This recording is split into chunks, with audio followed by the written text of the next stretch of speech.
Kalimera, kalispera, kalinichta, no matter where in this wild, wacky, and sometimes wonderful world you might be. Thank you for making the Highbury Squad part of your day. I know before you get started, I'll get a yellow card for being late.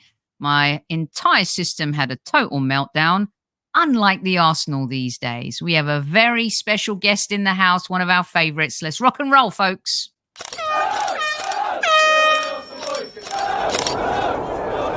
Mind the gap between the train and the platform. Please stand clear of the discussion doors. The next stop is Highbury Squad.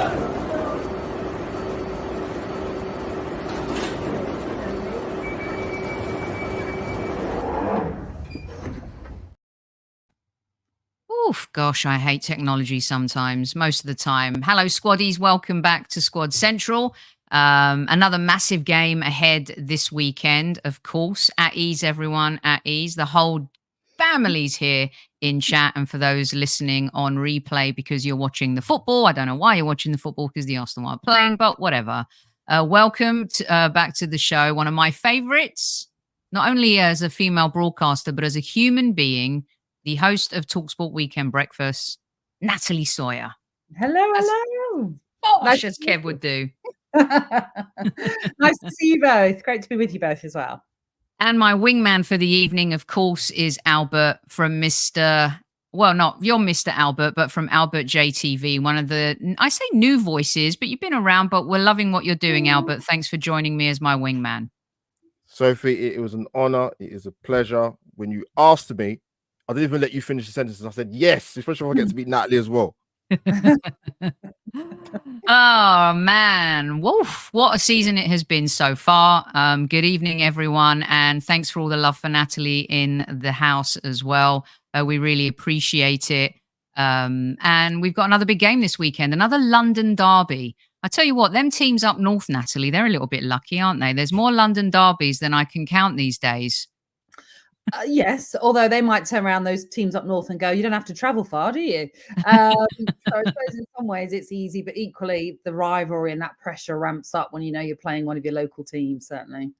I wanted to start, we had a brief conversation when we played each other last season, and of course the subject of Ivan Toney always comes up. By the way, is he injured for this game or is he available and is he going to be playing? Well, from what I gather, he is available. But that being said, I was at the Chelsea game and right at the end, he did pick up an injury. And there was part of me that just thought this would be so typical because, and listen, I'm being mischievous maybe and thinking and cynical, perhaps thinking, does he want to play against maybe his future employees? I don't know. So, yeah, I'm hoping he'll be fit because we're desperate for players. We're so injury hit. So, yes. I'm hoping he's fit. By all accounts, I think he's okay, but I don't fully know, if I'm brutally honest. Yeah, this one was done by Gunnerballs in the last transfer window. And of course, a lot of Arsenal fans were, it's actually quite mixed, Natalie, believe it or not. I was going to start off with David Raya, but may as well just kick into Ivan Toney. There's some Arsenal fans that think he's the answer because he gives us a plan B, the aerial threat. He's also a killer on penalties. The David Raya connection at Brentford. I wanted to ask you, there's rumours about Chelsea, Tottenham, Arsenal. Is Ivan Toney overrated or just overpriced? I think he's a really good player, but I'm not sure I would pay the amount of money that Brentford, rightly so, would be seeking for a talent like him. I think he's Premier League proven. And I know it's only 3 seasons in now, and maybe you can't count this one, but he's year on year improved. So I think, look, we put £100 million on him obviously in January, but that really was to just say, go away. We're not interested. No one's going to bid for 100 million. And we were never expecting anyone to buy him for 100 million. I think the price that we would try to get is between 60 and 70 million. It's a difficult one because, not many Brentford players have left us and gone on to be brilliant.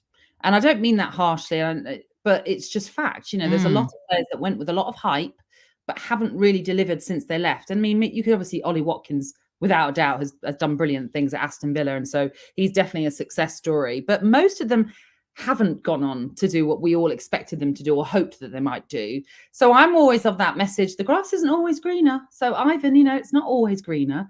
That being said, he's got ambitions. Of course, he wants to play in Europe or with the top level clubs that are competing for trophies year on year. So is he overhyped? I don't think he's overhyped. Is he overpriced? It depends what he goes for, I suppose, in the end. But I think 60 million for a striker that has shown that he can do it regularly in this Premier League, it isn't too bad, really. Albert, are you a Toney fan? Oh, what a question, Sophie. What a question. In the short answer, I am a fan, and I personally wouldn't grumble if he came to Arsenal. But there's another striker that I want even more, Sophie, which we'll talk about maybe another time. But a bit later. Yeah.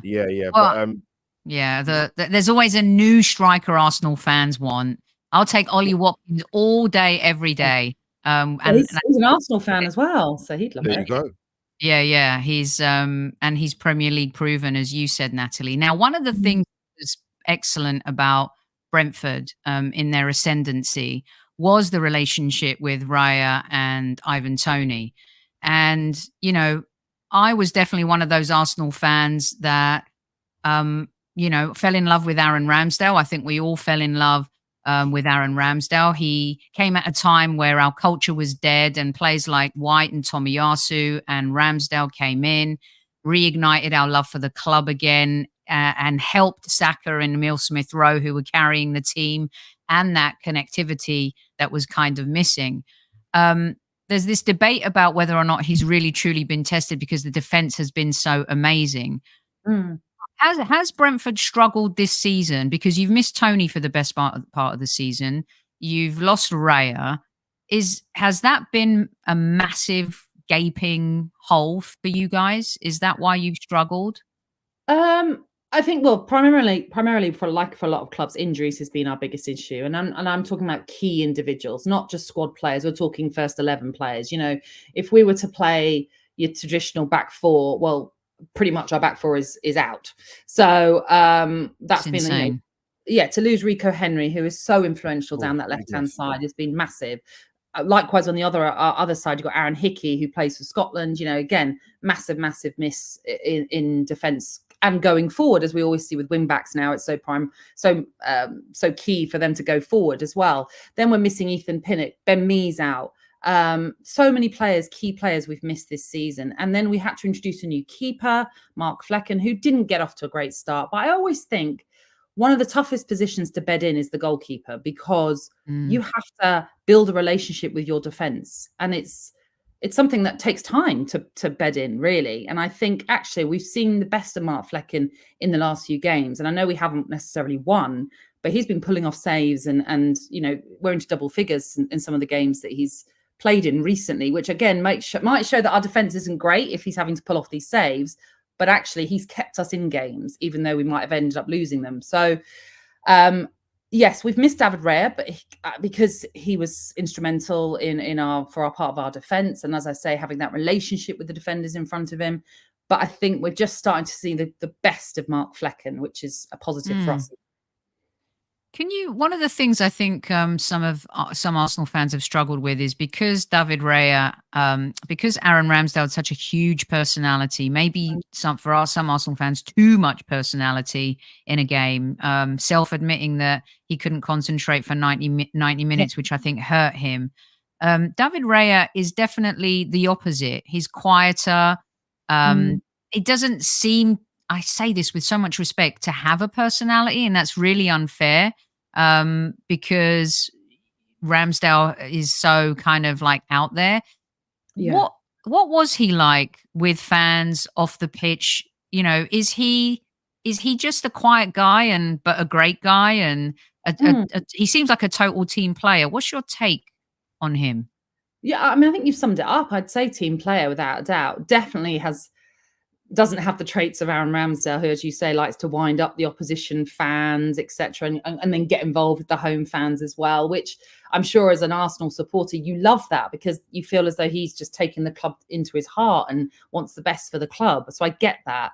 I would say that with David Raya, I would just say he's just a team player who's just a good guy. Yeah, it didn't really show much of a personality on and off the pitch, but equally did a job. And I must say, when David Raya first came into Brentford, he had a dodgy start with us. You know, it was a bit of a, oh, if we made the right signing here. But you understood why we brought him in, because of his distribution. That was what was key. Playing out from the back again, key for us. And we saw in him somebody that we felt could do that. And so it took time for him to become, you know, a key player in our team that we all thought there's no risk with David Raya. There's no risk. We're fine with him. But yeah, it's similar, like I say, with Mark Flecken now with Brentford. It took time, but now we're in a better place, I think. I was gonna ask in terms of his attributes and the things that you saw about him at Brentford, because there's a massive deal this weekend is that he's actually not playing, and Ramsdale has to step in. Oof, I feel like that's you know, if Jimmy Kimmel went down at the Oscars and someone had to step in at the very last minute to kind of replace him, are your jokes as good? That's a massive pressure, isn't it, Natalie, for Aaron Ramsdale? Oh, absolutely. Especially when you really have been quite cold in the sense of hardly been used. You know, it's quite a big thing to be thrown in, and to be thrown in knowing, you know, if you win that game, you go top. And if you win that game, you're piling the pressure on both Liverpool and Man City. Obviously, you have to play each other. So it's huge. But obviously, of Premier League rules obviously insist that he can't play because of being on loan at Arsenal right now. So yeah, it's huge. That being said, we're not in the best of form, and you happen to be in a really, really good form. So I think we are going to have to really up our game if we're going to try and test Aaron Ramsdale and your defence. And looking on paper, you would say this should be a straightforward home win for you guys. Oof. Don't say that out loud. It's true. No. I mean, this is, Albert, this is, I think, the question I have for you and Natalie too. It's like, you know, David Raya's stats show that he catches the ball more, but Rambo's more of a puncher. It shows all the clean sheets.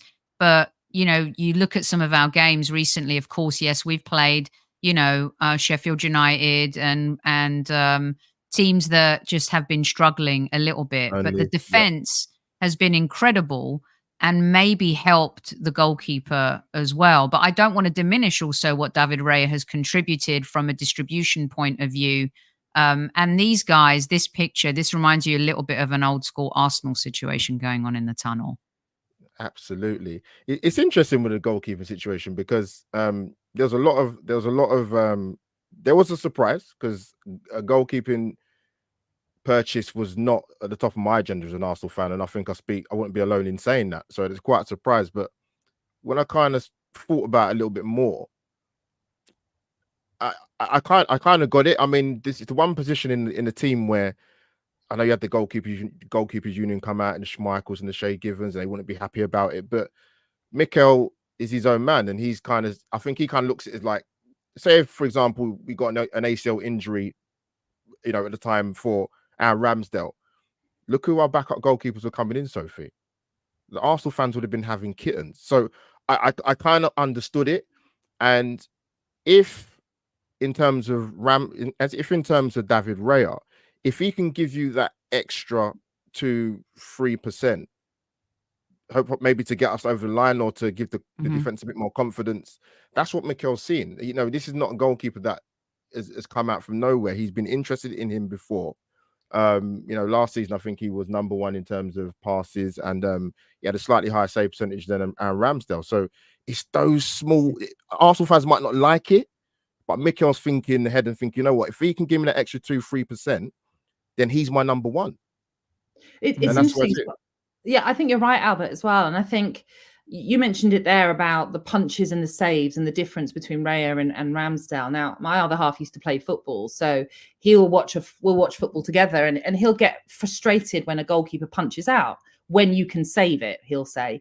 Because obviously his thing is, well, if you're punching it out, you've got to be 100% sure you've connected correctly so that it goes further away than just like a loose punch that could go anywhere. And I think a keeper that saves the ball more often than punches it will only give your defense that kind of confidence in the keeper, and therefore they're more confident as well, which may be why your defense is as good as it is right now. Maybe it's because, and listen, I'm not saying it to diminish anything that Aaron Ramsdale has done, but just maybe they're thinking, actually, we've got a keeper behind us that can save these shots much better, say, than Aaron Ramsdale. So it gives them a bit more confidence as well to play. I don't know.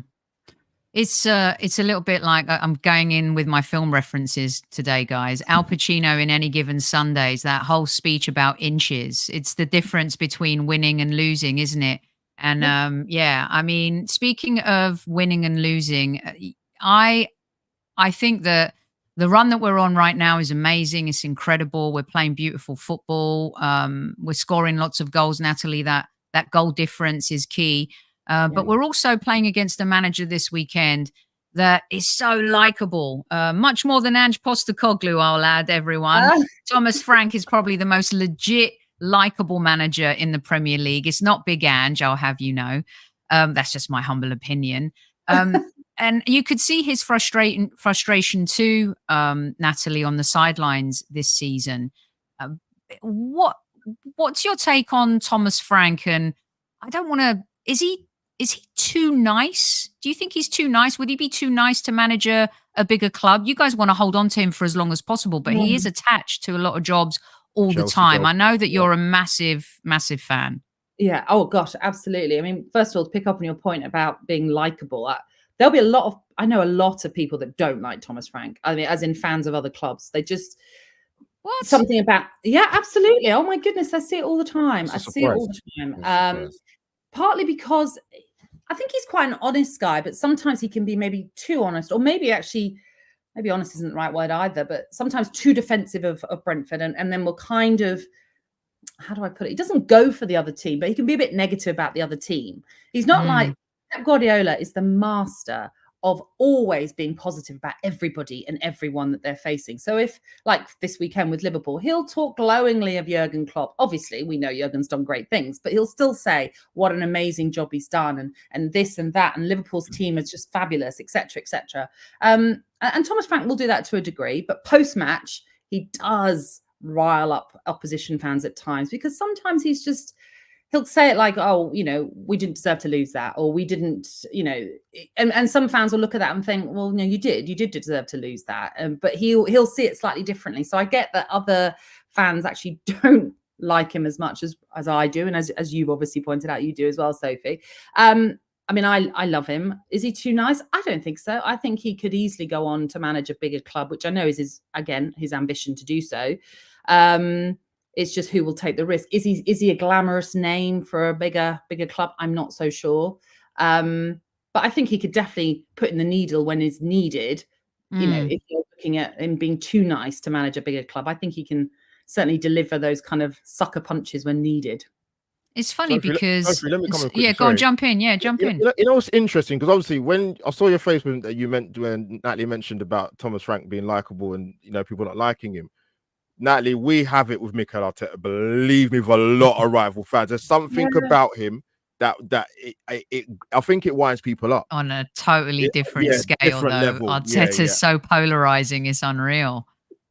He is, and I mean, I've had this conversation before with Arsenal fans on TalkSport and away from TalkSport as well, and just saying the exact same thing. It's because sometimes when a manager is so immersed in that club, and that's what Mikel Arteta is without doubt at Arsenal. So everything he says, sometimes as an away fan or an opposition fan, you're just a bit like sick of it. You're like, oh, get over it, as if you're that in love with the club. That's how it feels, with an Arteta, and to a degree, Thomas Frank as well, probably. So yeah, I've definitely heard that as well about Mikel Arteta. He's, as you rightly say, polarizing. My goodness, he is Marmite, definitely.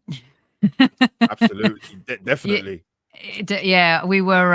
I was talking to John Harkes and Rebecca Lowe about him, and Rebecca said that when she's interviewed him a few times, she gets that sense that when he does his to-do list, it's number 1 Arsenal, number 2 Arsenal, number 3 Arsenal, number 4 the wife. Oh yeah. I think this is. I suppose what I'm just thinking what people say about Mikel Arteta, and it's sort of. I think the one word that always comes out is arrogance. They feel there's a bit of an arrogance about him. But I think that about any manager, any player, you've got to have an element of arrogance. How else do you become successful in a job that is so ruthless, really? So, yeah, I mean, it's hilarious. But I totally get that. Arsenal. Oh, family, somewhere in there. Yeah. Yeah. I mean, Natalie, what do you think of the fact that, because the questions come up so often about, it feels like Arsenal are this dartboard. And sometimes, we Arsenal fans are told that we're just delusional about the fact that the media doesn't like us and it's Arsenal versus everyone. When you hear Rio Ferdinand talk about Mikel Arteta like running up to Manchester and him suggesting that Saka isn't world class, what as a neutral, right? This season, I know we're London rivals. Would you rather see us win the league than Liverpool or Manchester City? Are we the better story? I know this Klopp story's brewing, like walking off to the sunset with the Premier League under here and the League Cup, and there's room for the Europa League here. And what's your take as an opposing fan and a broadcaster? Yeah, it's a good point. I think you're right in terms of a story. Obviously, Arsenal are the story. So if you're, as a journalist, seeking a story, that would be the one you want to go for in terms of Arsenal winning the title. I have this thing about it annoys me when people talk about agendas. There's agendas against our club. There's a conspiracy against our club. I mean, I've worked in this industry for 20 odd years. Not once have I been in a little huddle where we go, let's be anti-Arsenal, let's be anti this, let's be anti that. It just doesn't happen. But you might find that there are maybe less Arsenal journalists, for example, fans that support Arsenal, whereas there are a lot of Tottenham fans who are journalists. And even when I was working at Sky, a lot of the bosses were Tottenham fans. And I, at one point, was thinking, crikey, feels as though it's just all pointing towards Tottenham, the way that everything's controlled in this media world. But it really isn't. So yeah, as a story, I definitely think Arsenal, without a doubt, would be incredible. But then obviously with Jurgen Klopp leaving, like you say, it would be some story for him to finish on a high with winning some trophies.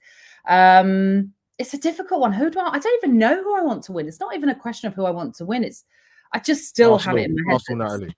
Well, I just feel. The thing is, with you guys right now, you are just this unstoppable force. You're absolutely amazing. 2024 has just begun like a steam train for you guys. My fear is always City, because they just know how to get it over the line, especially in the second part of the season. They just come good when it's needed. So it's whether you can get over that kind of. Obviously, you've got to go to the Etihad later this month, haven't you? So yeah.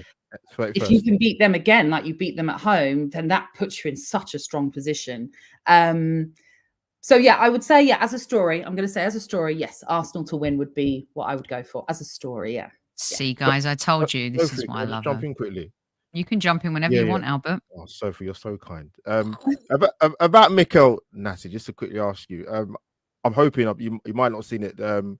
The Amazon documentary. What if you did? What did you make of Mikel in that? And he sort of this being his first job and where he is now.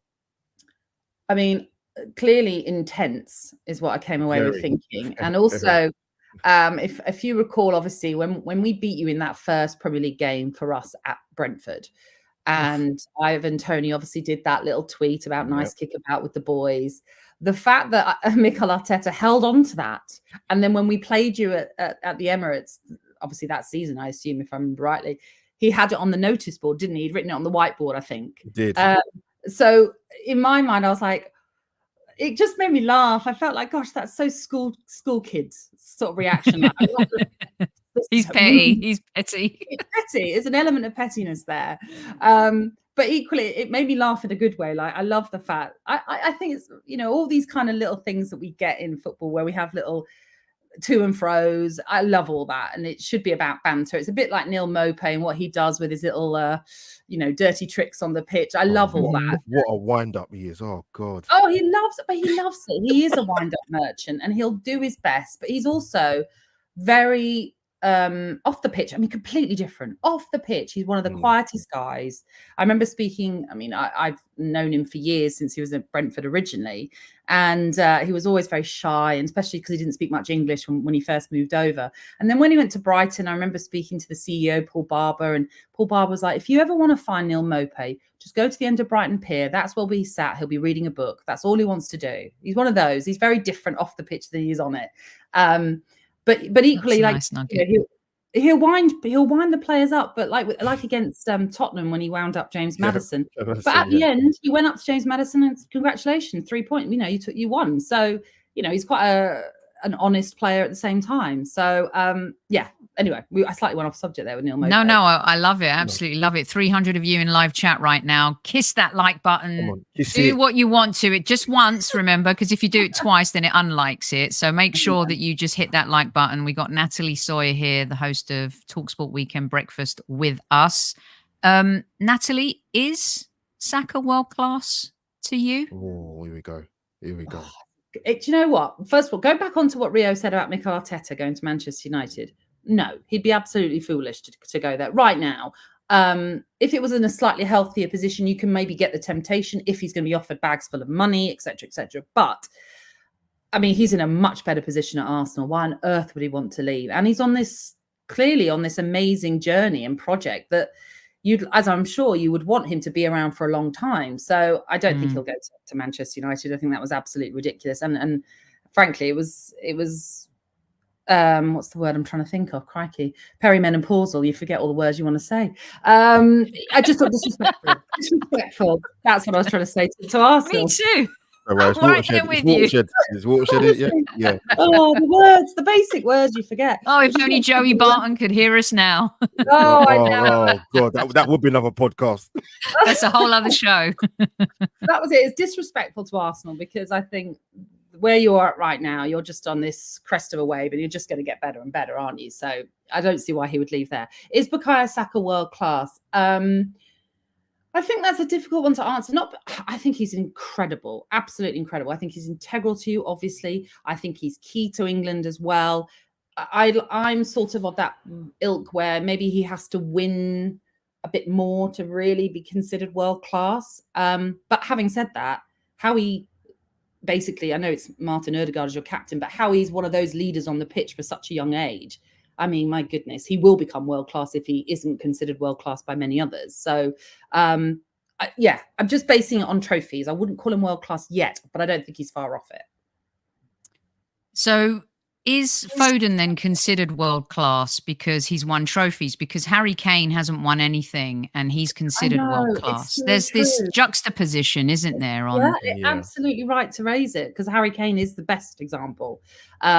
I think, crikey, now you've put me on the spot. Now I'm going to have to backtrack. I think Harry Kane is, geez. Now I'm just... Sorry, mate. Should we scrap Natalie, do you know what it is? It's you know what it is? And I see this so much. People move the goalposts. They're competing with the goalposts. Now, with the Foden Saka thing, to me, it's just a stupid argument. They haven't played the same position. They don't. We know Foden's got more natural ability, but I think people hark back to world class, whether it be the Messi Ronaldo thing of recent years, or they go back to talking about world class in terms of a Baresi or a Maldini or a Van Basten. Yeah. All world class players, by the way, Albert. Yeah. Of course, yeah. But I'm not so on board with the trophy thing, because Sophie mentioned about Harry Kane, but I just think with Saka, I think people might sound being biased. I think they run out of reasons or excuses. And I think because he's English, there's the thing about calling English players world class. It seems to trigger a lot of people. I don't know what it is, but for what he's done at 22 and to play in a struggling Arsenal side in a multitude of different positions, you don't get England Player of the Year twice in a row if you're not capable of something. You know, people said that he needs to play Champions League football, for example. Then he does that, and he's got the most goal contributions in the entire UEFA Champions League. Hat-trick for England, played in 2 major tournaments. Excellent. I mean, Rio Ferdinand, I'll finish up. He basically tried to diminish Bukayo Saka being world class because when England played against France in that quarterfinal, England didn't win the game. I thought that's not really a good metric to determine that, because Saka was absolutely awesome in the tournament and in a big game in the quarterfinal against France. But that's what I wanted to say, really. No, it's good points as well. That's why I'm now like thinking, why did I even say any of that? I Sorry, don't Natalie. know. I just don't know the answer, because you've made a really good point. And like I say, trophies maybe shouldn't be the judgment either, because Harry Kane has not won anything really. So yeah, it's an interesting one. I'm sort of just more, I'm not prepared to say he's world class, but that's not that I still think he's incredible. I think he is somebody that's, if he sticks around with Arsenal, he's going to be a legend without a doubt. I'm sure many of you already consider that he is.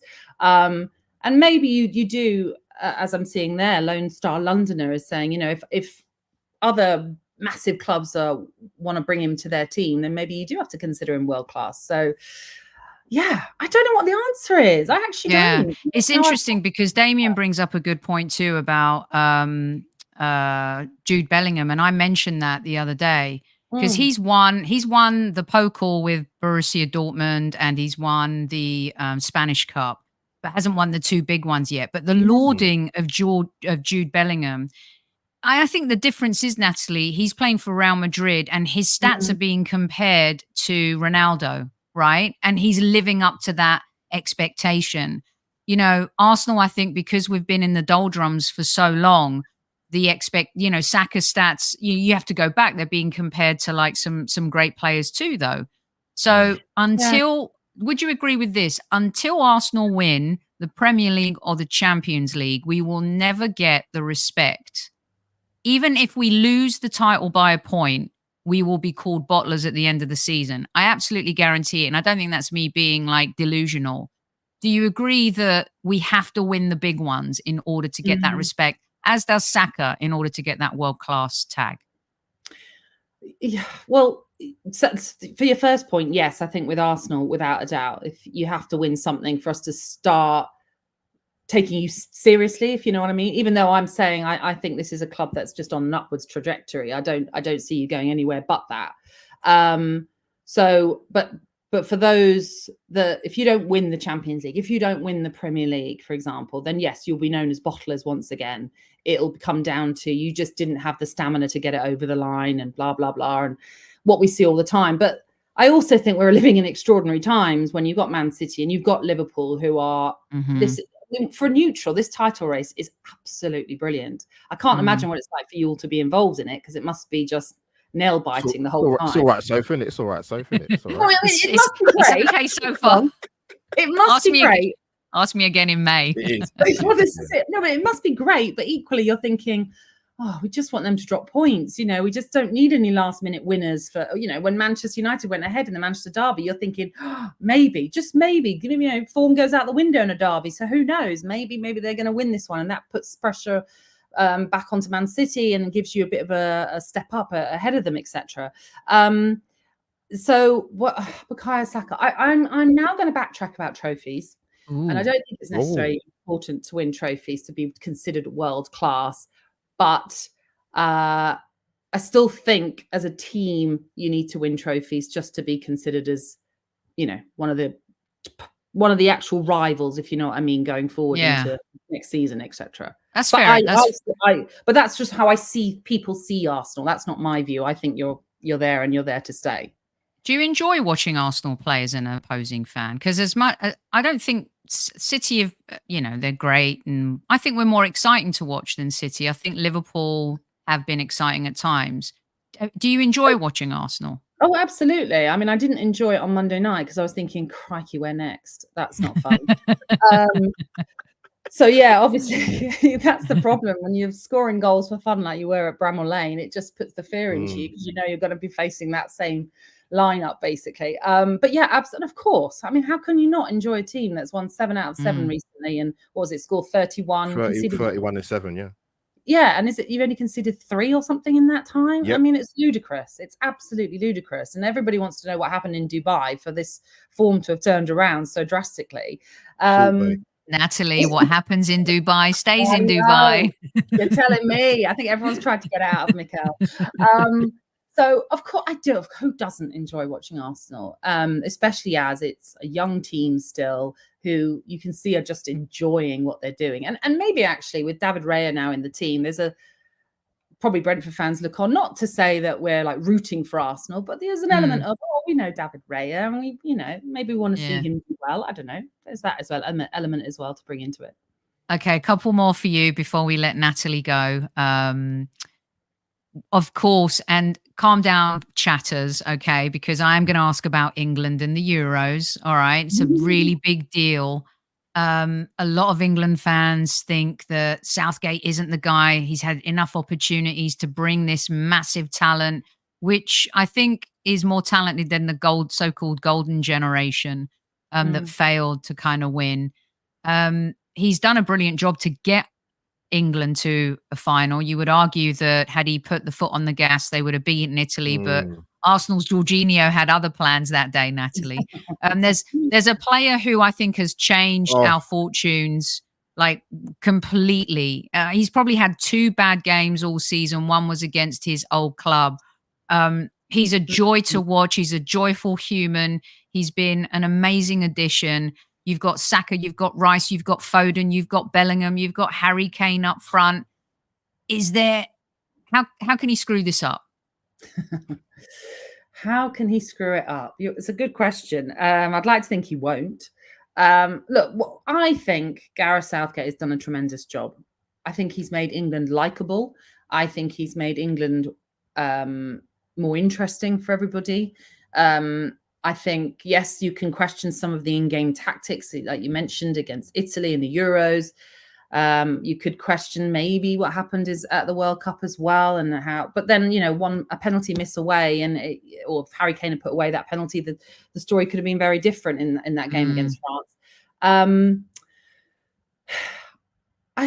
How can he screw up? I'd like to think he won't. I think this is a brilliant team, whoever he ends up selecting. Now, of course, there might be some question marks still with that selection, i.e., is he going to bring back Jordan Henderson? Is Calvin Phillips going to get picked, for example? Is he going to pick Ben White? Well, I mean, I assume not, because something happened out in Qatar with Ben White. And I'm surprised that's never really come out, actually. I'm surprised no one, maybe people have tried to find out what's happened. I mean, Ben White has made it quite clear he's not interested in football other than playing it. I don't know if that was an issue out in Qatar. I don't know. Who knows? But I mean, on form, of course, you'd want to have Ben White in the England team. But I think he has made himself, in a way, unavailable because of what happened in Qatar. And I don't think he's particularly interested in being on international duty. I could be wrong, and that's just my assumption. I think this is. We've said it the last few tournaments, but I do think this is the best time for England to win. And I think if England wins this, then it sets us up nicely for obviously the World Cup in Canada, US, and Mexico. And I think once you get over the hurdle of that one tournament, it can steamroll, can't it? It can be like the domino effect, and you can actually go on and win quite a few tournaments. It's just getting it over that line, which maybe you can equate it to Arsenal. It's getting it done, getting that psychology, getting it actually achieving the goal. Sometimes it's up here that's the more difficult part than actually playing football with, as we expect. So that's what I think England can win it without a doubt. And I think they're one of the best teams certainly going into the Euros. It's just, as I say, I think it often comes up to the psychology and how you handle the pressure. Okay, back to the weekend then. Which manager comes out on top? Will it be Thomas Frank's day? Will you cause the upset, or will Mikel Arteta once again prove that his Arsenal mean business and he fires up another steak on the grill thanks to poorly drawn Arsenal? This is one I use over and over again. And by the way, thanks to Sky Sports for this one. We dream of this one. Look at that. It was a Christmas meme by Sky Sports. And look at Emery and Pep and Klopp just looking through the window. Maybe Mikel will take his dog for a walk on Sunday, victorious. What do you say, Natalie? Oh, gosh. I mean, obviously, we need the points. We're in this hideous relegation battle. I will definitely say you'll score against us, because I can't remember the last time we kept a clean sheet. Actually, maybe it was Wolves away, but it's so rare that we keep clean sheets. Our defense is so porous, which is really bizarre, because last season our defense was pretty decent. But as I mentioned before, injuries have really, really played a part in our season. Oh gosh, what's going to happen? I'm going to hope that we rattle Aaron Ramsdale, and that we come away with I'd be happy with a draw. Obviously, a win would be much better because, as I say, we're desperate for the points. But to get a draw at Arsenal would be incredible for us. And I know controversially we got that last year, but right now I'd take any point. Any point on the board is better than none. So I'll take a draw. Bring up last year, didn't you? Just when we were just. Sorry. I went to ask Natalie. I saw a stat, Natalie, with Brentford. Fire them up. Fire them before she goes. Yeah. You probably saw that. You probably saw that as well, Sophie. Brentford have lost 28 points for winning positions. More than any other league. That's a shocking stat. I couldn't believe it. 28 points. I mean, I know it's all hypothetical. So obviously there's no guarantee that, you would win those games as such. But if we had won all those games that we have gone ahead in, we would be in the top 5, kind of top 4 picture, really, with our points that we've dropped, which is just ridiculous. Big amount. I know. I don't know what it is. Even against Chelsea, we came from behind. We were 1-0 down at halftime. We were hopeless in the first half. You missed Brian and Burma, though. You missed him as well. You missed him big time. Oh my! You've hit the nail on the head. We lack pace in our team now. Johan Wissa has been starting the last couple of games since he came back from AFCON, and he has got an element of pace, but nowhere near what Brian and Burmo has. So as an outlet, we're not exciting in some ways to watch because sometimes it's balls over the top because we've got to try and get it to Ivan Toney, hope he holds it up and hope that no one really does anything from the opposition to scupper him holding onto the ball to them hopefully bring in Neil Maupay or bring in Johan Wissa or whoever it is that Thomas Frank decides to play alongside Ivan Toney. So yeah, pace is ridiculous. We're lacking so much pace, sadly, going forward. So yeah, problem for us, certainly. But yeah, apologies for bringing up last season. I'll forgive you. You've given us more time than crumbs that I've got to take. I love those crumbs, and we love you, Natalie Sawyer. And I love you. It's so nice to chat to you as always. Yeah, we love having you on. Do you promise to come back at the end of the season so we could do they're screaming out for a Q&A with you. They want to ask you a whole bunch of questions, not just on Brentford and Arsenal, but an end of season Q&A with you. Yeah, absolutely. I thought you were talking about your celebration party. Is that what you want to? I'm not going there. Here's my jam right now. Albert knows. We're both. You're not sucking us in. No. There's 400 people in live chat. We're not getting sucked into this one. Wow. I'm focusing on the journey right now versus the destination. Yes. That way, my little Greek, crazy, passionate self can just simmer down and just, I'm trying to treat Arsenal's journey as a glass of wine and not a shot of tequila. That's what I'm trying to do. Oh, that's nice. Well said. Nice. Yeah. Just a little sip. That's all. Just a little sip. I get you. Wouldn't it be lovely if we won it? I mean, it'd be so great for the league. Okay. So you got sucked in. It changed like that. Can you tell Sophie to calm down, please? It's time for you to go, Natalie Sawyer. Love to you all. We love you. Thank you so much. Friends, whatever happens after today. We will. I'll text you after the game or not. Yes. Depends on the result. Yeah. True. If it's are you going to the match? Do you know what? I'm not. And again, it's always I'm so bad at organising tickets for games away. I've got my season tickets, so I go to all the home games. I was at the home game. I'm going to be there as well, Natalie. I'm going to be there. Oh, you Albert? Oh, yes. No, I'm so bad. I always remember far too late, and then I'm like, I haven't sorted it. So I haven't been to an away game yet, but I have got a few offerings later on this season for away games. But I know, poor. Not all good. Right. I apologize. Well, you're getting a lot of love from all the listeners. Tons of loves. They adore you, and we'll see you soon. Enjoy the match and have a great show. And don't forget to give Kask my love. Give him a big hug for me. I will do. Take care, everyone. Take care. See you, Natalie. Thank you. Thanks a lot. That's Natalie Sawyer, the host of TalkSport Weekend Breakfast. You can follow Natalie at Natalie Sawyer. You can see it right there. Me and Albert are going to stay on. And thank you for all your thanks for Natalie. Isn't she just wonderful, Albert? Sophie, what a woman. I went, like I said, I didn't even let you finish the sentence. I said, Sophie, I'm there. I haven't got any plans. I want to meet Natalie, even if it's virtual. I love the woman. All the years on Sky, TalkSport, coming on here. Fantastic woman. Brilliant. Brilliant. Thanks for throwing out the stats. This is why I love Albert. He's a great wingman to have. He throws out he likes his data. Him and Tom Canton, they're data dudes. In fact, there's a show. I think he's rubbed off him a little bit. He's definitely rubbed off on you a little bit. And listen, squaddies, it got a little testy in the chat earlier. We don't have any of that here at Squad Central. All right. So everyone calm down. Everyone simmer down. We give you the best here. 300 plus. I mean, it's almost 400. Kiss it, nut it, like it, moon it. I didn't want to say nut it and moon it in front of Natalie, because she's a lady. No, Sophie. So save it for me. It's right. It's fine. Yeah, totally. Listen, before we move on, Albert and I are going to stay on air for another 15 minutes at least, so don't go away anywhere, because I want to get Albert's take on a few bits. Speaking of a few bits, Mark Gunner Runner shared this with me. This is his collection, right? Go on, Mark. Yeah, get in there. And there's something new, people. There is something new, and it's exciting. And please go. The video won't play, but whatever. I mean, technology is just kicking my ass today, Albert. Bugger, as Hugh Grant would say in 3 Weddings and a Funeral. No, it was 4 Weddings and a Funeral. Something news here. And if you go to Zenith Coins, the link is in the show description. Also, it's on X, Twitter, for those who hate X.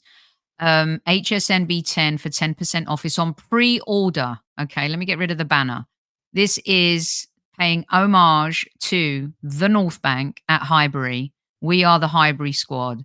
This is a beautiful, beautiful coin. 10% off HSNB10. Go get it on pre-order. It's sexy. Buy it for your mate. It's $29.99. It's beautiful. It comes with a certificate of authenticity. And as you guys know, we've been huge partners with Zenith Coins. This is the clock end coin right here, as you guys know. Beautiful. And of course, we're still giving away this little gem to some of our favorite people who do some of our people who do great things, and our favorite listeners who are dedicated to the show. We'll be doing a lot more of that.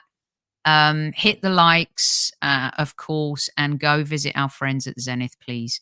Because Albert, how sexy do you think it is? Beautiful. I've got one coin. I need to get the quadruple set. Clop it. Yeah. There no pun intended, people. Yeah, no pun intended. Or not.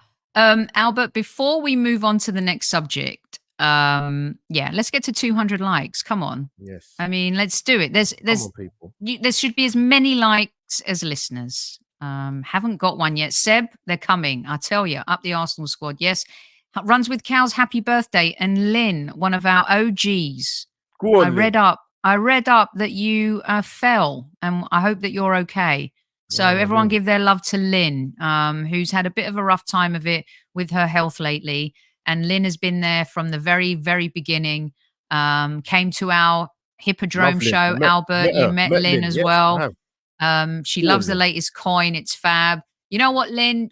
You're going to get one. I'm going to do Oprah. You're getting one. Everyone's getting one. Everyone gets a car. God. And remember, for those of you who didn't get your coin and you were supposed to email me, Zenith Coins are waiting for the squaddies who say they didn't get their coin. I hope you're telling the truth that you didn't get your coin. You're not trying to get another coin out of me, because I don't think you do that to me. The Highbury Squad at gmail.com, the Highbury Squad at gmail.com. Yes, love. Best wishes to Lynn too. Take over, wishes, Albert. Wishes. So can I quickly say something, Sophie? Now, people in the chat were saying, am I cold? No, I'm not cold. The reason why I'm wearing a hat is because it's the lady sitting next to me. It's an homage to her. And my beautiful top, Kevin gave this to me last season to show my Nigerian roots. So that's why. Yes. It's not because I'm cold. It's because I love Sophie. I like to wear the woolly hat. I love it.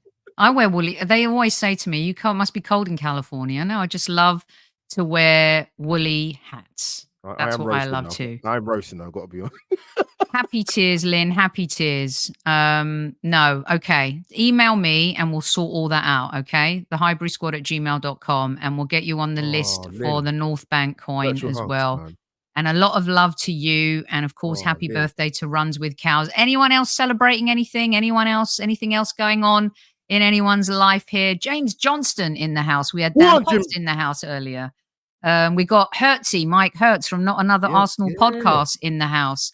AFC Max, thanks for joining. I'm surprised you're up and awake after we were up late listening to Not Another Arsenal podcast last night. Ian has ordered his. Well done, Ian. We love that. Right. Oh, back so to look who's in the chat. Who? Oh, get her up. Oh, this woman. Okay. Let's not forget. And sometimes we do, and it is our fault that we do. Ruth Beck has given Squaddies a lifetime offer. Lifetime, 20% off. Go to ruthbeckart.com, ruthbeckart.com, and you can get some amazing stuff. I'll tell you something. I'm wearing some of it. Albert, is Ruth not one of the kindest, nicest people in the Arsenal community? I mean, we've got Super Kev. Yeah, of course. Of course. We've got David Hillier. We've got some of our favorites, Smudger. But Ruth Beck is a goat in the Arsenal community, in my opinion. I've been very, very lucky to meet Ruth more than once in the flesh. Love her to pieces, and she knows She's I do amazing. anyway. I'm not even being biased. Just, Ruth, I know you're listening. You're probably laughing in the background there, but I love you to pieces, and you know that. And I'm telling you again, live. Absolutely love it. This is where a lot of listeners on YouTube are going to say, "So, just talk about football." I love doing the lifestyle stuff. I love going off the cuff. I love taking a little break. Mike Hertz, well done for ordering 2 coins today. Brilliant. Very proud of you. Mike. Thank you. And if you are not subscribed, do me a favor, Squaddies. Let's see the power of the squadron. Go subscribe to Not Another Arsenal podcast. Honestly, if you're up late or you're an insomniac, and if you are based in the States, the guys, Chris Kelly, Hertzy, and Sebi do an amazing job. Very chill. It's like being at the pub with your mates. Go give them a subscription, please. Absolutely. Okay. Brentford.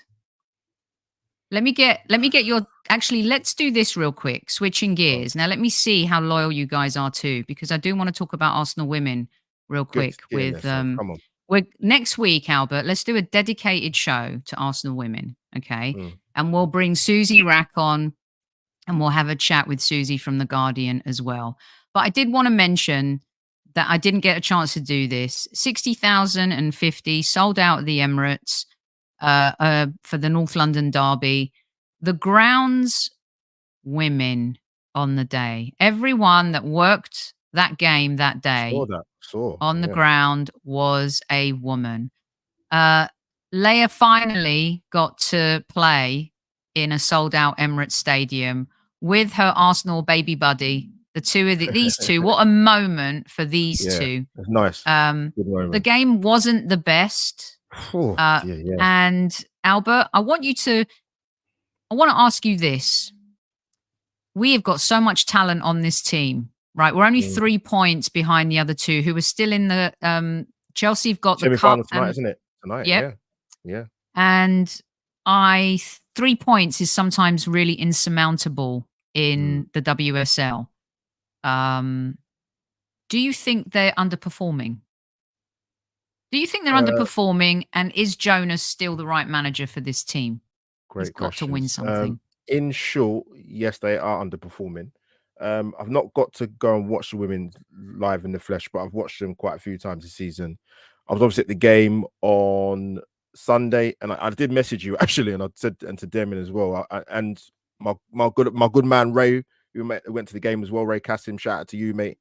That first half was a struggle, man. That was a hard watch. I don't know what some of the Arsenal faithful thought that watched that game on the box or in the ground, but it was a hard watch. I know Tottenham beat us away. We had chances to win that game, and they sucker punched us, Sophie, beat us for the first time. I don't know what it is in terms of combining both your questions, but you're right. For what Arsenal have from an attacking element, because defensively, if you look at our goals against in the league, it's actually pretty good. But we should be doing a lot better. Answers on a postcard, if you can tell me. I tried to research it earlier, but I think I got a headache, Sophie. But I don't know how many. I don't know how many times Jonas has actually played the same team twice, maybe even 3 times. And you got to bear in mind as well Mm. we're not in the Champions League because No. we came out very, very early.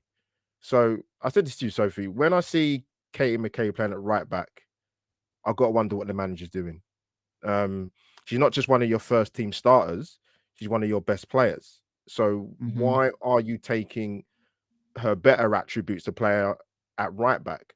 Yes, I get it. At the moment, Gold Cup, Emily Fox is away and Chloe Yeah, I was Lacasse. going to ask you, are we missing her already? I mean, she's a new signing. I tell you, I've She's been really brilliant. impressed She's with her brilliant. performances. And I know Arsenal fans have fallen in love with her pretty quickly, haven't they? Yeah. What, Emily Fox? Hmm.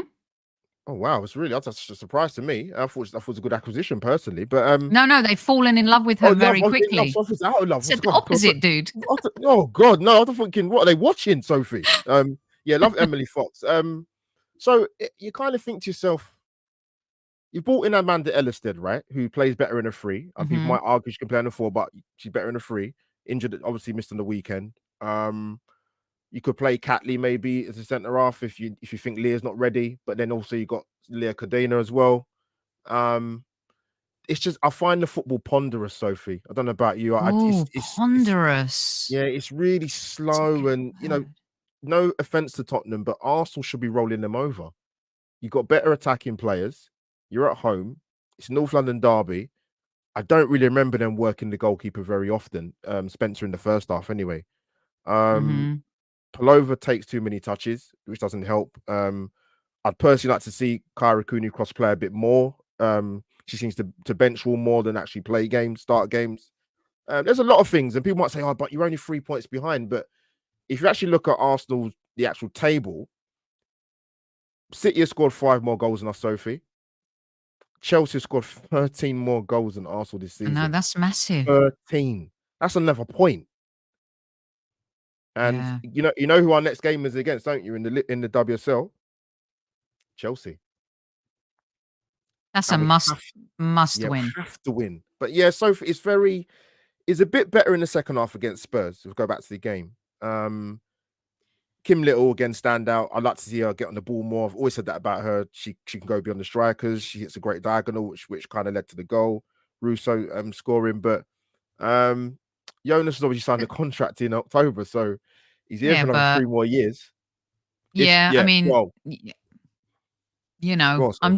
let me ask you this, because to be fair to him as well, and I think Demsek was the one that was asking, the ACL injuries, do you think, even though those players are back, although now Miedemar could be an effect of that injury? It's so sad. I mean, I'm just crushed for her, really crushed for her. Do you think, though, that, I mean, Leah's not back, they're still have eased her in. Beth is firing, I think. Beth is slowly kind of back, not to her best, but I mean, she's having a massive impact, and missing her has been massive. Do you think that's still having an effect on the team? Can we still say that at this point? With Leah, definitely. Leah's a big miss, obviously. I get it. I get it. But Arsenal got you got a World Cup winner as a centre half, Sophie. You got a centre half who made the semi-finals with Sweden in the World Cup. She scored 4 goals as well, by the way. So there should be enough there. We did do good business. We knew when we bought Russo, right? Russo is still not your. Listen, I love Russo, by the way. But if you had a Bunny Shaw from Manchester City up front for Arsenal, we wouldn't be 13 goals behind Chelsea in the league. But is it Russo, or is it the distribution, the slowness, the flank play, Albert?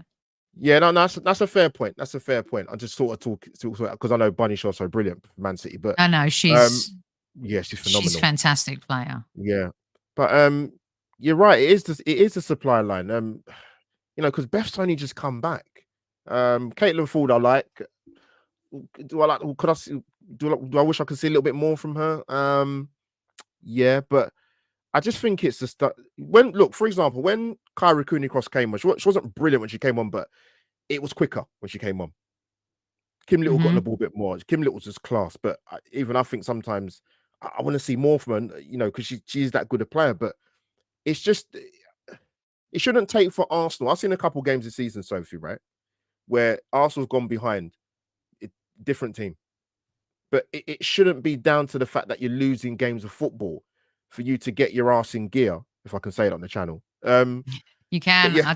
I think I've forgotten to put ads on. And by the way, Guns and Yellow Ribbons, Trev and Fergus and Dan and Magic Mike totally blew my algorithm the other night. So I'm like, sod it. Fuck the ads. Oops, sorry. Kevin doesn't like it when I swear. Sorry, right. Sorry, Super Kev. Sorry, Kev. Kev, I'll have words with Sophie when we come off live. But listen, let's strip it back a little bit, because obviously we had a game yesterday, 1-4-0. You know, Black Stennis gets a hat trick. She probably wants to get a bit more game time, Sophie. But they should be smacking Aston Villa though, right? Yeah. To be fair, you know, as Villa got some good players, respect. But with respect, obviously. But yeah, we won. Yeah, we won yesterday 4-0. But yeah, I think with the league, it's Arsenal's next 3 games. I've got it in front of me. So we've got Chelsea on the 15th, which is a Friday night game. Yeah. Villa away a week later, and then Bristol City at home. Those 3 games are massive because we don't play Man City till May. So yeah. Oof. So Arsenal can't drop any points, so they just can't. No. Listen, we can't. It's the league is, as I said, it's almost insurmountable when you go 3 points behind. Yeah. It's when Chelsea are who they are, and we know that they're, to use a terminology America that you guys don't like, they're clutch, right? They're clutch. They always be closing. They know how to get across the line. They've got Emma Hayes, who just is, I'm going to like her when she's the manager of the US women's national team. Exactly. Do you know, she was up at 3:30 the other morning watching the game against Colombia. She was tweeting. I was like, wow. I'm not surprised. Yeah, I'm not surprised. Yeah. She's like Mikel. Chelsea, the hubs. But you know, you make a good point, Sophie, because in WSL we've got 7 games now left in it. So yeah, when you're 3 points behind, and you got and your goal difference is significantly less than Chelsea as well as Man City, but Chelsea, that's like, you might say that's 4 points, and Chelsea ain't going to drop more points than not. I was going to say, City might, Chelsea.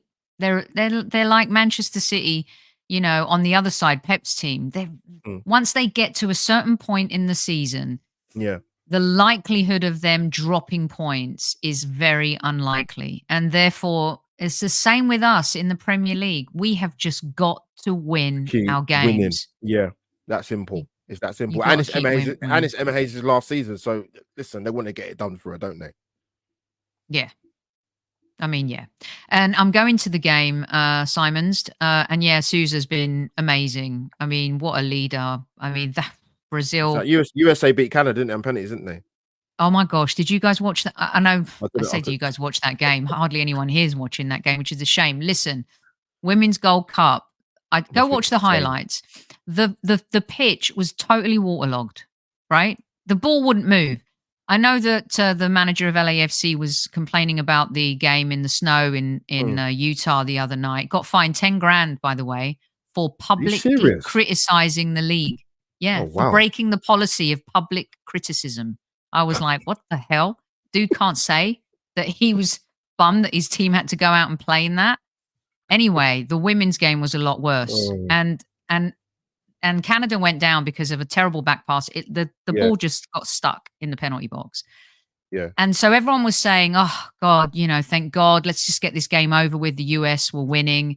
And literally in injury time, Canada score. A great header, by the way. Yeah. Then it gets to extra time and it's 2-1 and everyone's like, thank God this is going to end, because who wants to go through penalties? Get these women off the pitch. Yeah. Alyssa Nair goes to punch the ball, misses the ball, gets the player. Canada get a penalty, buries it, 2-2 extra time. So the goalkeeper's made a massive mistake. This is what I love about football, you guys. And for those who have been tuning out right now because we're talking about women's football, au revoir. For those who are staying with us, thank you. Thank you. A joke. But the goalkeeper saves 3 penalties. Oh, wow. Right? After getting her team into that mess, saves 3 penalties and then buries one herself. She did that in the World Cup as well. Absolute legend, 100 caps. during this Women's Gold Cup as well. Total legend. Go watch the highlights. It's brilliant. It is a great ending. It had all the drama, massive rivalry, border rivalry as well. Their biggest rivals in women's football. And this is why, you know, I love it. The Women's World Cup was great. This is great. There's more to come from women's football. And, you know, we've got the Euros this summer as well. We've got Copa America. But yeah, go watch those highlights. I think you'll enjoy it. What a group for the Lionesses qualify. That's a qualifying group, Sophie. Yeah. Dear. Yeah. Crazy. That's tough. Crazy. Tom, you know what? The referee actually has the call on that, but they do need, Uncle explained it quite well on CBS last night. They still need the go ahead of someone who's part of the federation. And I don't think that they got that. And unfortunately, the game had to go ahead, and we're lucky that no one got hurt. It was an insane thing. Okay. Arsenal women then, what do you predict? What does your crystal football say for the Arsenal women? And what else do you want to say about the Arsenal women, Albert? What do you want to see? I want to see a bit of football firstly. Good. But it's not, listen, they still got a puncher's chance to win the WSL. But it's, listen, we're in a cup final. I think it's Chelsea, Man City tonight. They're playing in the other semi-final, isn't it? So I don't know what the score is. But yeah, it's Sophie's. It's all on. Even if Arsenal beat Chelsea, someone's put it in the chat. It's 1-0 to Chelsea right now, and it's in the 94th minute. Oh, wow. Okay.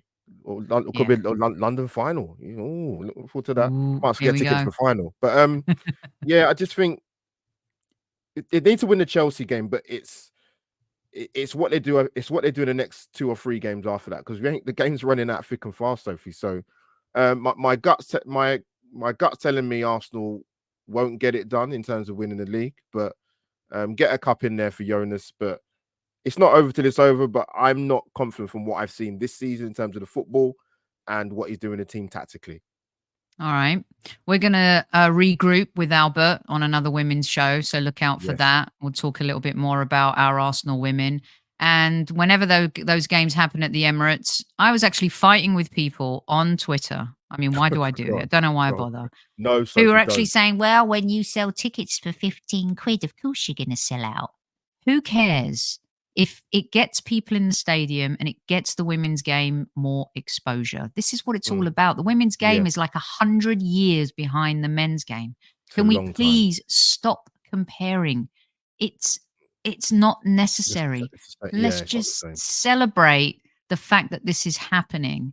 And players, you know, like these two, are able to kind of experience what Kivior experiences even, you know, they deserve it. They really do deserve it. I didn't mean to pick on Kivior again. Sorry. Albert, let's get your prediction for Brentford, and also what you think the scoreline will be. Who do you think is going to shine the brightest in that game? This team is on fire. Thank you to Kimmo FC for sharing his great pictures with us. Kimmo's pictures will be seen on the show a lot. Brilliant stuff. I mean, I love it. I love this one of Mikel. Yeah. And I do love this one too that he did of Mikel. The greatest pleasure in life is doing what people say you cannot do. Can we do it, Albert? Don't answer that. Just tell me about No, I'm definitely not gonna answer that question, Sophie. No, you're not gonna do that to me. But yeah, you know what? I know people talk about injuries, but it's not. Natalie was saying like they've literally lost their entire back four, Sophie. Like it's like us going through the season. People talk about Saliba last season. Imagine having no Gabriel, no Ben White, no Zinchenko. They've conceded 50 goals this season. They've already conceded more than they did for the whole of last season.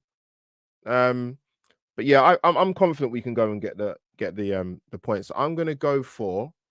They say that Brian Mbeumo is back in training, but I can't see him playing on Saturday, Sophie. I've got to be honest. I'm gonna go for Arsenal to win. I'm gonna go for 2-0 actually. I'm gonna go 2-0. 2-0, huh? I love this shot. 2-0. That's a great picture. Stunning picture.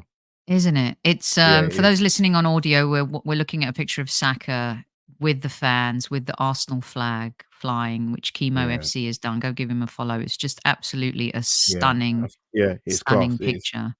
Yeah. He came off Absolutely. because he wasn't well, Mikel said. Yeah, that was yeah. This joy, this team. I love this one too of William Saliba like doing his little prayer with the goalpost behind him and the flags flying behind him. Future GOAT right here, Saka Mm. again. I've got to give there's Trossard, but also, yeah, players like Kivior deserve their flowers right now. I've got to see a little bit more from him, as I've said, but Yeah. definitely I've eaten my words. Maybe a few more games to totally eat my book.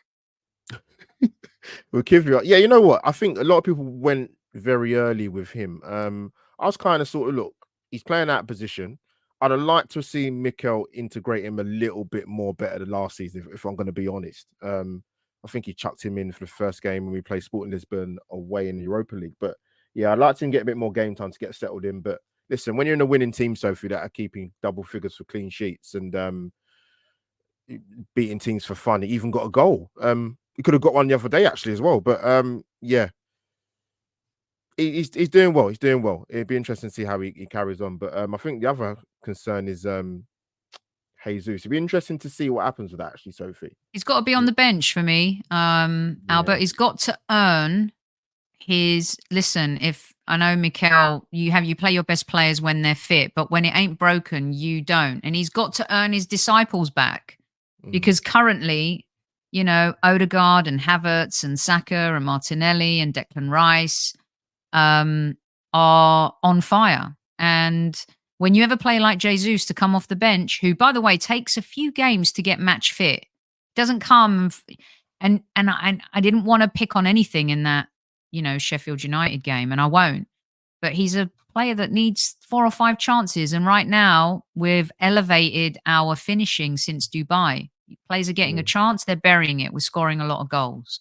Yeah, but I think in the Champions League, Albert, different story with him and Zinchenko having that experience. Yeah, no, it's true. I mean, a lot of people were saying after the Sheffield United game that he was sort of, I don't know if you saw that. So they said that he's pointing to his knee or he's talking to one of the players when he's coming off, and it's going to be tough for him, Sophie, because it's the same knee.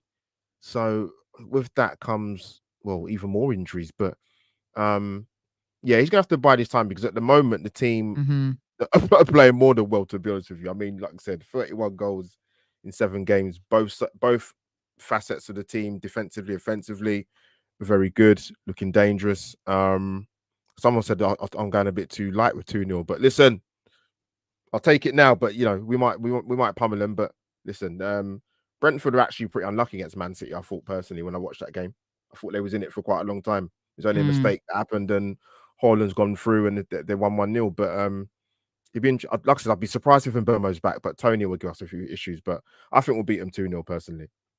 Yeah. If Tony's playing, there's always the likelihood of, you know, him nutting in a header or getting hopefully not a penalty. Natalie brought up what happened last year. We don't want to go there. And a lot of the listeners in the chat are saying keep the winning team, don't change anything. Lone Star, the Jack King of the day got mentioned by Natalie Sawyer. I agree with this. Hit Brentford early and rest players for Porto. That's exactly what we need. And I would rest Jorginho in this match. Absolutely, Tammy. I would save him for the Champions League game. And then we've got a massive break. Take him back to Dubai, Albert. Take him back to Dubai. Yeah, you're right. I looked at that. I thought, yeah, that's quite, because obviously the reason why we got the big break is obviously because Chelsea beat Leeds in the FA Cup and they didn't the fixture. And also, Sophie, as well, if Wolves beat Coventry, which I'm not saying they will do definitely because it's a derby, isn't it? But that fixture will get moved. Yes. So the fixtures are gonna pile up. They're gonna pile up. So listen, I welcome the break, seriously, man. Like, listen, I know people moan about international football, but from an Arsenal perspective, as long as a lot of the players don't go away for their countries, that's the main thing. But keep them fit, keep them ticking over. I agree with that. Not playing Jorginho on Saturday personally. Saving for Wednesday. That's our next 2 games, massive. Because Sophie, if we do get through, touch wood we do against Porto, we're gonna get a tasty quarterfinal For sure. Who are you playing if you're not playing? Someone just asked. Demsek asked Tammy, who are you playing if Jorginho isn't playing? Does Havertz? I don't like Havertz going back into. I like the way Havertz is playing right now. Do you bring in Fabio Vieira? Do you bring in? Is he ready? I mean, it's. I think the fact Mikel brought him on. I know Saka was sick, but he gave him 45 plus minutes, Sophie. Like that's not a bad stint. So listen, get him more game time because he's another attacking element to a side that's already free flowing in terms of scoring goals. Why not? Yeah, Thomas Partey as well.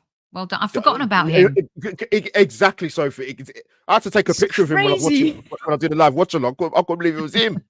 But again, we're not doing the lineup. yeah, him and Jesus are very high risk. So, but I'd expect Partey to get more minutes again. So Partey, Rice, Odegaard. Yeah, they're just coming back. Some of them are slowly coming back, just at the right time. We've got managed Thomas and Jesus, but they're just ESR's there obviously as well. So listen, we got some options. We got options there. We got options. Yeah. Yeah, agree with you, Don Juan. He did look rusty. I mean, he's been out for most of the season. What was it? October? Yeah. Yes. I mean, he could bring in. I'm not going to say any other names. I'm not going to say Nenny. I'm not going to say anything like that. It's got to be players like Fabio Vieira now need to step up. They need to this is the time. You're getting back Partey. You're getting back Fabio Vieira. You're getting back Jesus. I mean, Tommy and Zinchenko a little ways away still. Maybe not. But Partey, if he can play, you start him. If Jorginho's being saved for the Champions League, right? What a brilliant show! May I, if I may, pat ourselves on the back, Albert? Of course you can say that, Sophie. Of course you can. Let everyone know where they can find you, what you've got coming up, what you're doing. Follow the power of the squaddies. Go follow Albert JTV, please, and Not Another Arsenal Podcast. Albert, tell them. Sophie, absolutely. Thank you for inviting me. People, this did go live, obviously, on Highbury Squad. It also went live on Albert JTV as well. So don't just touch the like button. Obliterate it through the roof, people. So, as you've seen, Sophie, I've been doing some watch-alongs on Lead Judges TV. I say to people that the proper South East London comes out during the live watch-alongs. As you could probably tell. No calm Albert, no measured Albert, no on the fence Albert, no, the proper South East London comes out during the watch-along. So I like it. What will I be doing next, Sophie? So yeah, YouTube shorts, a few more TikTok things, people, a little bit as well. So keep an eye out on my socials. Albert JTV is a channel. And yes, you'll find me here, there, and everywhere. So, and on Highbury Squad as well, people, most importantly. Excellent. Brilliant stuff. I said to Natalie, don't worry, Natalie, show will be half hour today. 40 minutes max with added time. Here we are, 1 hour and 17 minutes of an extravaganza. We talked Arsenal, Brentford. We talked about world class. We talked about the value of David Raya. Thomas Frank, is he too nice? Mikel Arteta, is he not nice? Arsenal women, Jonas, everything. And we talked a little bit about everything. And of course, Zenith coins. Don't forget, find the link in the description. Get your coin and give them our support. I'd also like to say, I think that we're going to be doing stuff with football prizes again. Which have a look, and that will be coming up fairly soon. Tomorrow night, listen, I'm going live again. That's right, people. Tomorrow at 8 p.m. UK time, look out for the Goalkeeper Show. All right. We were the first. No one really does it. We love doing it. And Michael Price from You Are My Arsenal is coming back to talk about the differences in Raya Ramsdale. If Ramsdale goes, we're going to need another keeper. Who that? I don't know. So we're going to dig into that a little bit, Albert, as well. And Paul Buckle will be joining us because Paul played for Brentford. I know a lot of people know he was the ex-Luton Town manager, but he also played for Brentford. He actually played against Super Kev in a Youth Cup years and years and years ago. So Paul's going to come back to answer some questions from the manager perspective on the goalkeeping position. All right. We like to do content with a twist here at Highbury Squad, and come and join me again tomorrow live at 8 p.m. for the Goalkeeper Show for another great conversation. Albert, you've been great. Albert will be back soon. And of course, don't you forget to give your love to Super Kev, slowly recovering and coming back. Kev. Our fighter, Love you, Kev. Super Love you, Kev, is watching every single show. Make sure you give him the love in the YouTube comments. He sees it. It's G'ing him up. He loves it. And of course, Super Kev will say at this point, don't forget to tell your loved ones you love them. Squaddies, at ease. Have a great night. And we'll see you tomorrow. Take care.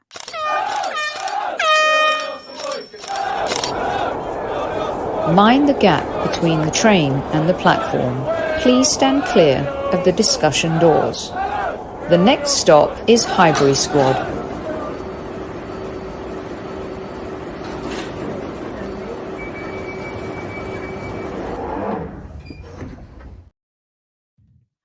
Dun, dun, dun, dun.